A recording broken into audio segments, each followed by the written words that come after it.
Hey fam, welcome to I Speak Organized. I'm Melanie Summers, your professional organizer, decluttering expert, and ADHD organizing specialist. I own a home organizing company in the Pacific Northwest, and I create home organization and lifestyle content here on YouTube to make organizing your space both realistic and achievable. Most of the organization strategies that I feature on this channel are ADHD friendly because they work for everybody, whether you're a small child or a busy professional or an empty nester, anything in between.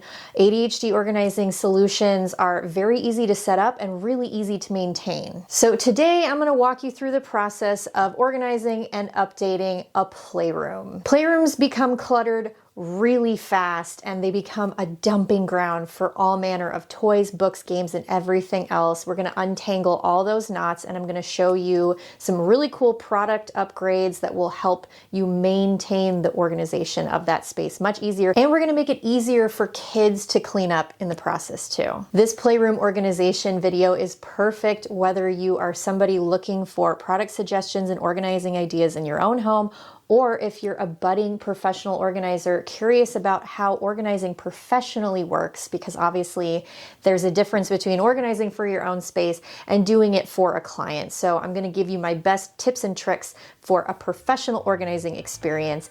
Either way, I'm going to showcase some game-changing products and organizing solutions. So I encourage you to stick around and let's get into it.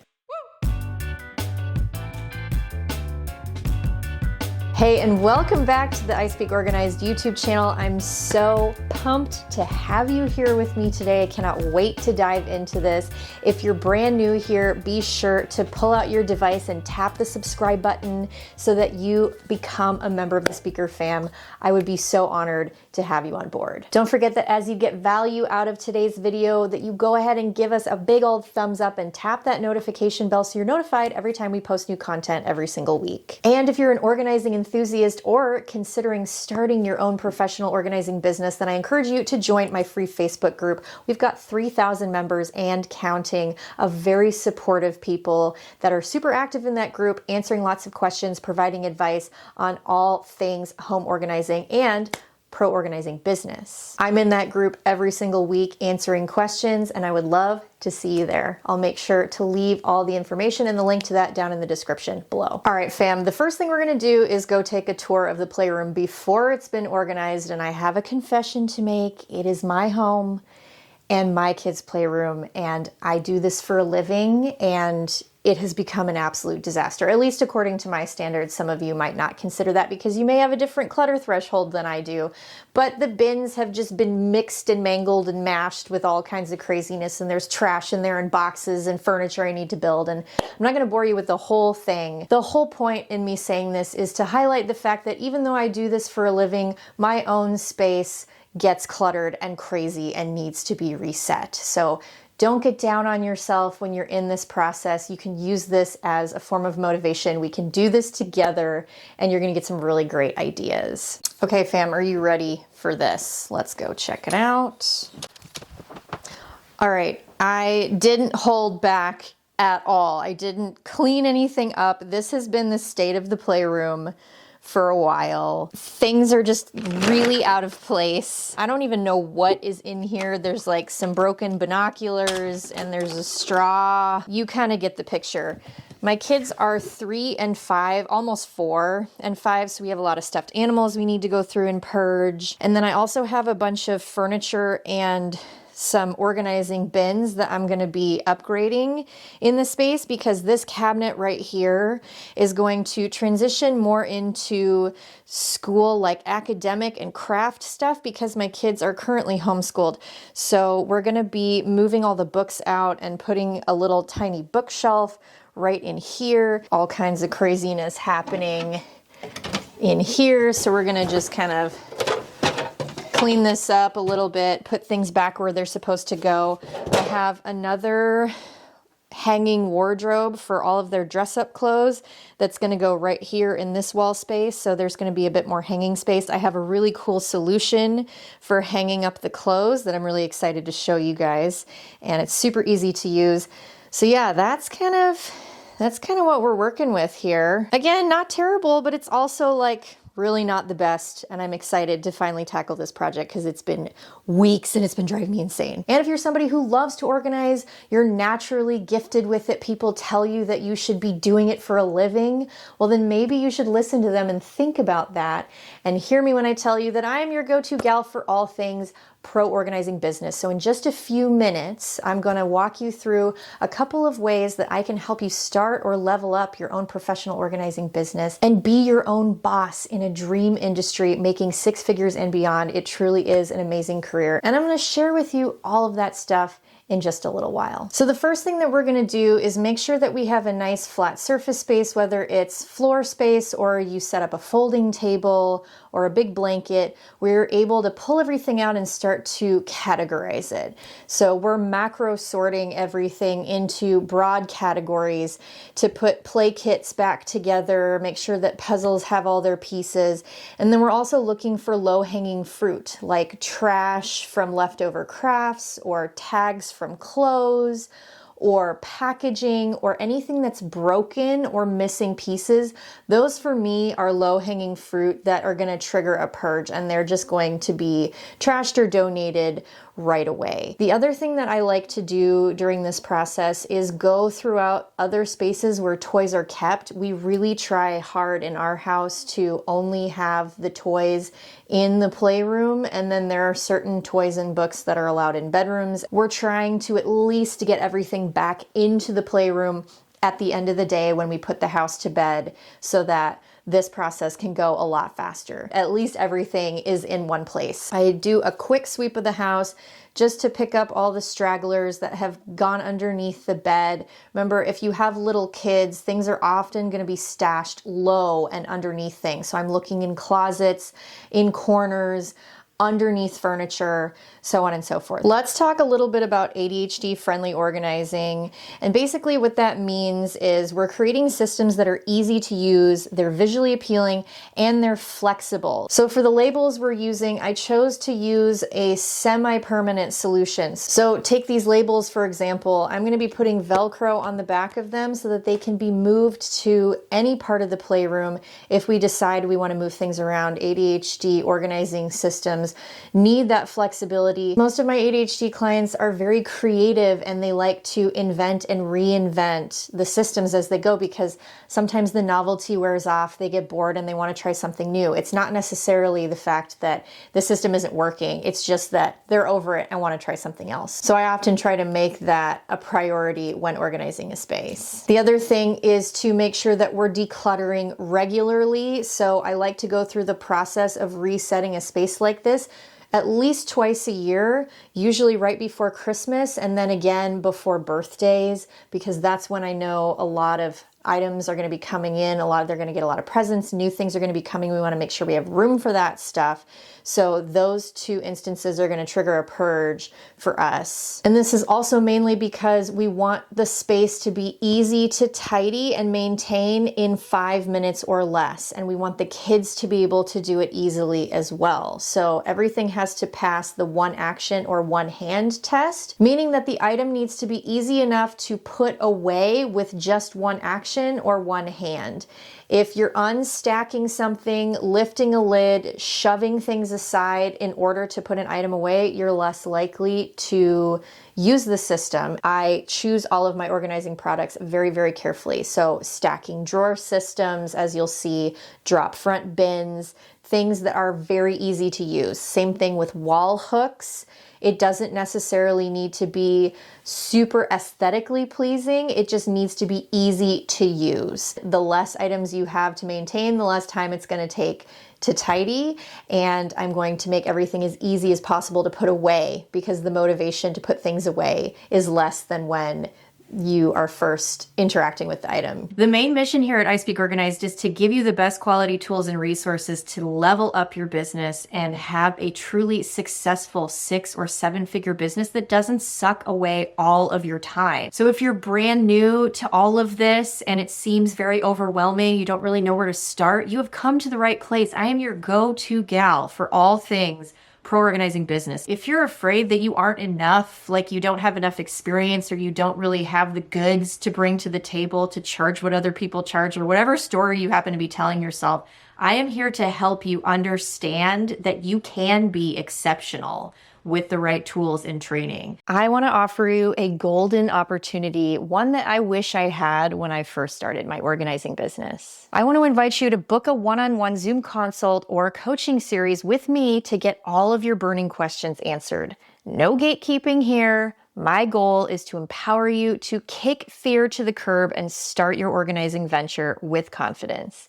Discover how to find clients, set prices, structure services, sell without that annoying feeling, improve your website, handle products, create seamless processes, tackle tough client situations, and so much more. You're gonna need to act fast because my calendar fills up. So visit the link in the description or the podcast show notes to book your call today. I can't wait to speak organized with you. And if you need those important forms for onboarding your clients, including the essential client agreement, I've got you covered. Save weeks of design with my Pro Organizer Forms pack. You can choose from starter or premium, and they're customizable templates in a free Canva account. Just edit the text to fit your needs and add your branding touches. Use the code YTPRO8 for an exclusive discount at checkout. Get ready to ask and receive those 5-star reviews that will boost your ranking on Google. And if social media seems daunting and makes you want to pull your hair out, then I invite you to join my class. Master a year's worth of content in 1 hour and post consistently with just 2 days of work monthly for real, and learn what really attracts clients. Use my code ISOSocial5 for $5 off. And don't wait. Find all of these goodies down in the description or the podcast show notes. I am here to guide you. Ready to take the leap? All right, I'm also going to take some time to answer some common questions. One of the biggest ones surrounds kid artwork. What do I do with it? I feel like an awful human being throwing it away. My kids want to keep everything. I want to keep everything. Whatever it happens to be, whatever your emotional block is there. I just want to talk you through a couple of things with that. One thing that you'll notice that we have in our space is an art wall. We pin up the best of the best for the year.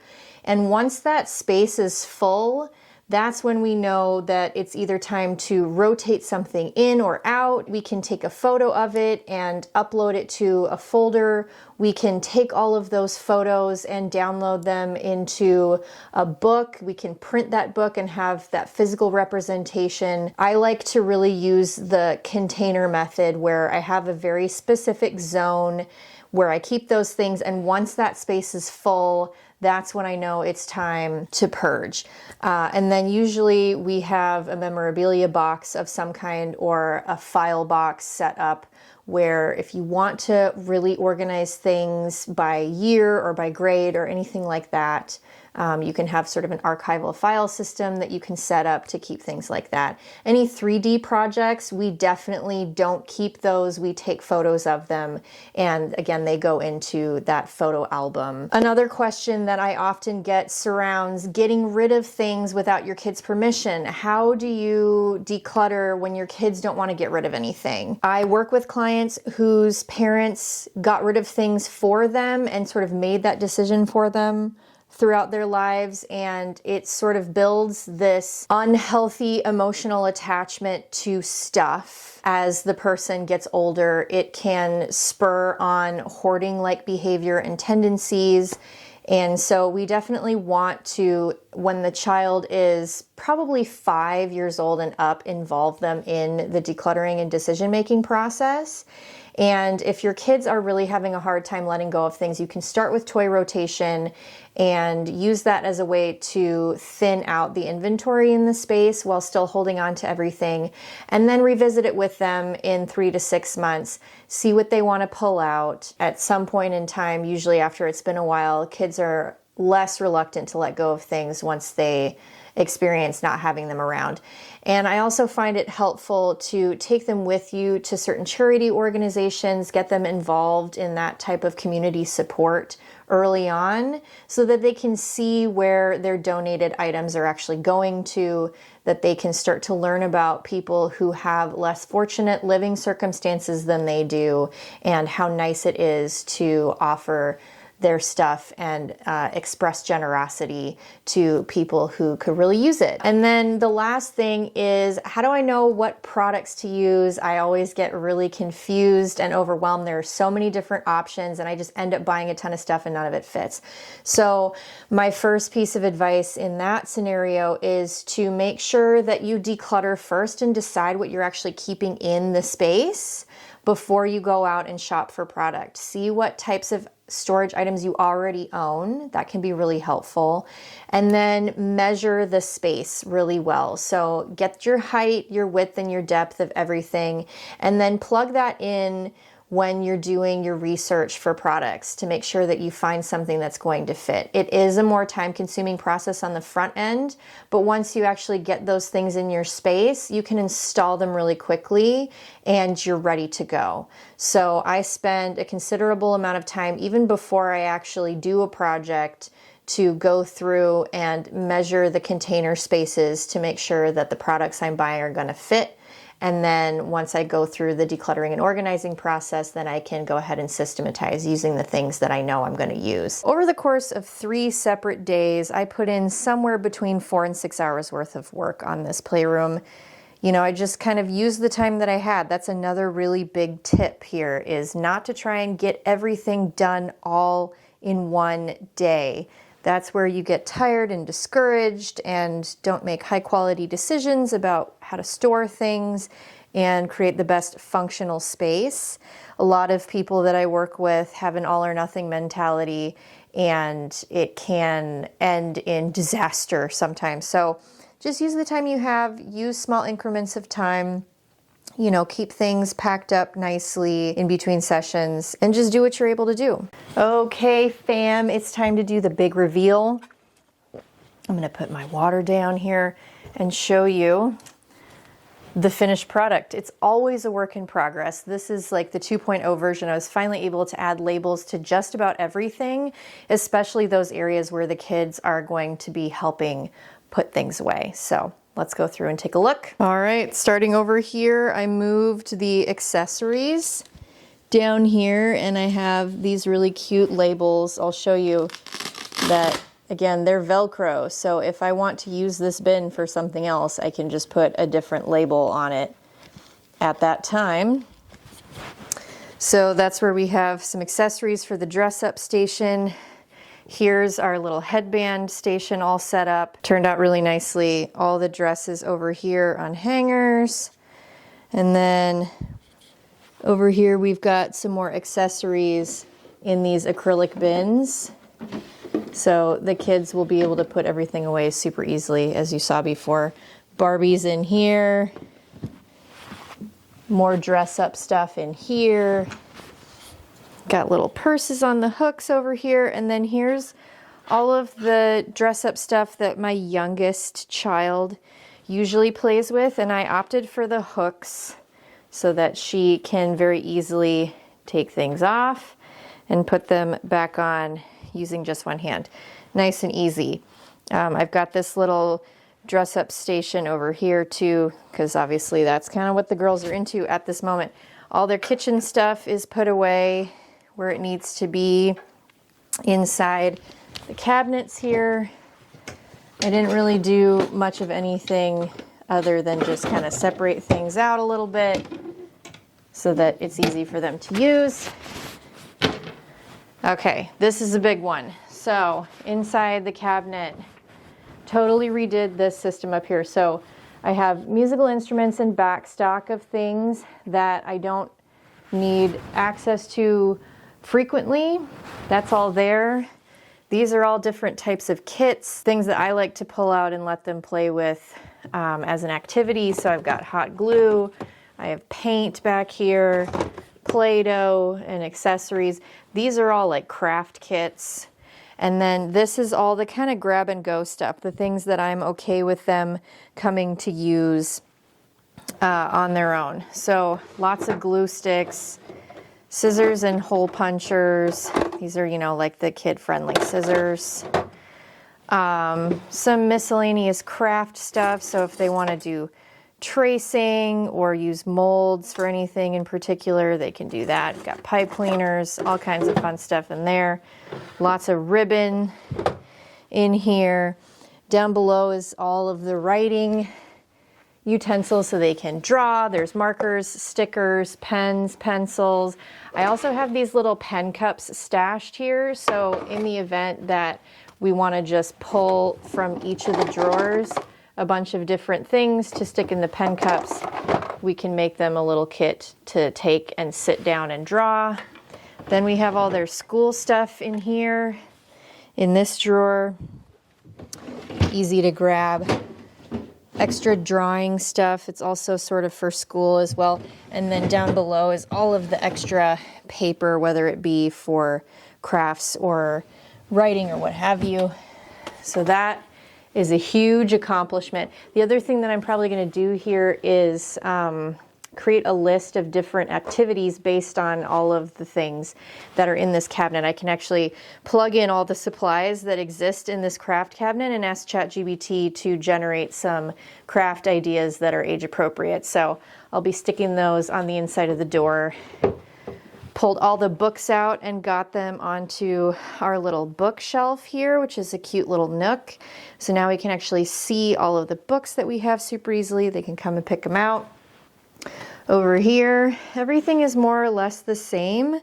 All I've done is just add these labels again. So you can have all the dollhouse accessories in here, extra dolls and things in here. These are all play kits in these two cubbies right here. They're all exactly the same. I didn't really do much with that. All their stuffies are still in these two. The only difference here, obviously, is that the bins are now labeled. And then same thing with blocks and puzzles. And the sensory toys and kind of like some of the extra stuff is all in here.